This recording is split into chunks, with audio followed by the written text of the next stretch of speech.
महीने को कई मेरे साथी रिटायर होकर खाली हाथ घर चले जाते, कई साथियों के डेथ केस हो गए, कईयों की उम्र खत्म हो गई।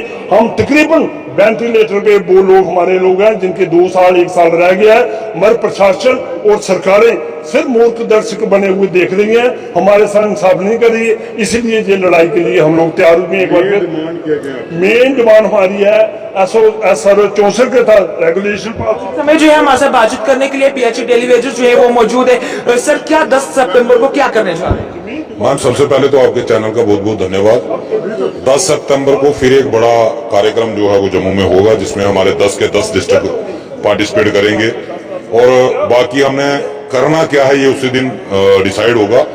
कोई एक पानी की बड़ी स्कीम बंद हो सकती है, सेक्टर का गिराव हो सकता है, कोई पुल ब्लॉक हो सकता है, कोई रोड ब्लॉक हो सकती है। ये अब LG साहब को और चीफ सेक्रेटरी साहब को सोचना पड़ेगा, क्योंकि हमने चीफ सेक्रेटरी जो हमारे सन ऑफ द सॉइल हैं अटल डुल्लू जी, 14 मार्च को हम उनसे मिले थे, उनको मेमोरेंडम सबमिट किया था। सारी बातें उनके साथ चर्चा हुई थी और उन्होंने कहा था कि हम ऑलरेडी इस मुद्दे पर सरकार वर्कआउट कर रही है और जल्द ही इस मसले का हल हो जाएगा। लेकिन 4 महीने लगभग पूरे होने के बाद आज तक सरकार की तरफ से कोई एक कदम भी डेली वेजर के मसले की तरफ नहीं बढ़ाया गया, जिसकी वजह से मजबूर होके हमें 10 सितंबर को एक बड़ा प्रोग्राम करना पड़ रहा है। लास्ट टाइम जब मैं इंटरव्यू करने आई थी तो आपने बोला था डेली वेजेस की आवाज आज तक किसी ने नहीं उठाई है, लेकिन जो हमारे MP कैंडिडेट हैं जुगल किशोर शर्मा जी, उन्होंने लोकसभा की बजट पे जाकर जो है उस आवाज को उठाया। मैम आपको क्या लगता है कि जुगल जी की कोई बात सुनता है दिल्ली में? 5 बार उन्होंने मुद्दा उठा दिया, आज तक तो सुनवाई हो ही नहीं उनकी। किसको सुना रहे हैं, किसको बेवकूफ बना रहे हैं पार्लियामेंट के अंदर ये मुद्दे उठा करके? सरकार अपनी है, आप सीधे LG साहब उसके गृह मंत्री जी के पास जाए, आप फाइनेंस मिनिस्टर के पास जाए, मसले का सोल्यूशन करवाएं। क्यों लोगों को, जनता को गुमराह कर रहे हैं कि खाली पार्लियामेंट के अंदर सदन में रख दिया और उसके बाद अपने घर में जाके सो गए? अगर रूलिंग पार्टी का MP 5-5 बार मुद्दा पार्लियामेंट के अंदर रख रहा है, उसके बावजूद अगर उसकी सुनवाई नहीं हो रही है, तो आप सरकार की मेंटालिटी का खुद अंदाजा लगा सकते हैं कि सरकार चाहती क्या है। तो आपको बता दो इस समय 10 सितंबर को जो है एक बड़ा आंदोलन जो है वो होने जा रहा है। तो यहाँ पर इस समय हमारे साथ ताज जी भी मौजूद है, इनसे भी बातचीत करेंगे, क्योंकि हमेशा से जो है ये 3 साल की बात करूं तो 3 साल से प्रदर्शन करते हुए नजर आ रहे हैं, लेकिन आज तक हल नहीं हुआ है। तो ये ताज जी हमारे साथ मौजूद है, ताज जी से बातचीत करेंगे। ताज जी क्या कहेंगे, 3 साल से प्रदर्शन चल रहा है लेकिन आज तक किसी ने भी सुनवाई?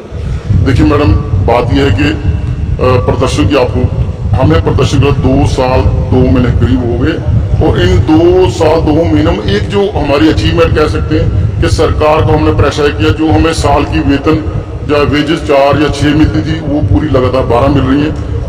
1100 करीब डेथ केसों को पैसे मिले हैं। उसके अलावा 10-12 जो लोग हैं हमारे जो बीमार थे उनको पैसे दिलवाया। लेकिन सरकार से हम आ रही है आग्रह आपके माध्यम से भी लगातार हम कर रहे हैं कि हमारा कसूर क्या है। अगर हमने 450 करोड़ से पेंडिंग लेना वो क्यों नहीं दिया जा रहा? हमें रेगुलाइज क्यों नहीं किया? अगर कोर्ट ने बार बार लोगों को रेगुलाइज किया, बार बार कोर्ट ये कह रहा है कि जो ये कह रहे हैं ये ठीक है, फिर आप बताइए सरकार को क्या प्रॉब्लम है? जो कोर्ट में हर एक आदमी कोर्ट में जा नहीं सकता, इसलिए हम मजबूर होकर 10 सितंबर को बड़ा प्रोग्राम करने जा रहे हैं और उसकी सारी रिस्पॉन्सिबिलिटी LG प्रशासन की होगी, क्योंकि बार बार लिंगरान किया जाए, बार बार बेवकूफ बनाया जाता, आप बेवकूफ नहीं बन जाए। तो जैसे कि अगर हम लोग बात करें कि डेली वेजेस की आवाज कोई उठाता नहीं था, तो इस बारी जो है MP कैंडिडेट जिसको चुनकर सबने लाया है, जिन्होंने वोट डाले हैं उनको, जुगल किशोर शर्मा जी, उन्होंने जो है लोकसभा में बात उठाई कि डेली वेजेस को जो है वो रेगुलाइज किया जाए, उनके जो वेजेस है वो दिए जाए। उसको लेकर क्या? देखिए मैडम, मैं आपको जुगल जी की बात, जुगल जी ने 2013 में जब ललकार रैली हुई थी, तब जो माननीय प्रधानमंत्री जी BJP के इलेक्शन कैंपेन कमेटी के चेयरमैन थे, तब भी ये बात उनके सामने उठाई। आज 11 साल हो गया, उनकी सरकार है, उन्होंने क्या किया? अगर अपनी सरकार में आपको अपनी सरकार में आवाज नहीं उठाई जाती, अपनी सरकार में अपने मंत्रियों के पास जाया था, मिनिस्टरों के पास जाया जाता, मसला हल करवाया जाता है, ना कि सिर्फ एक बयान देके अपना पल्ला झाड़ा जाता है। ये तो एक फॉर्मेलिटी करने वाली बात है। हमें फॉर्मेलिटी नहीं, रूलिंग पार्टी के MP से ये उम्मीद नहीं। डॉक्टर जितेंद्र जी ने पिछले बार लोकसभा में ये बात बोली थी कि ये लोग उठाइए, इनको कुछ हो, क्यों नहीं हमारा कुछ हो? ये सारी बातें कहने की है, जैसे हाथी के दांत दिखाने की और खाने की। तो आपको बता दें कि 10 सितंबर को जो है एक बड़ा आंदोलन जो है वो होने जा रहा है और आप जान सकते हैं कि 10 सितंबर तक का टाइम जो है वो PHE daily wages casual labours ने जो है वो सरकार को दिया है।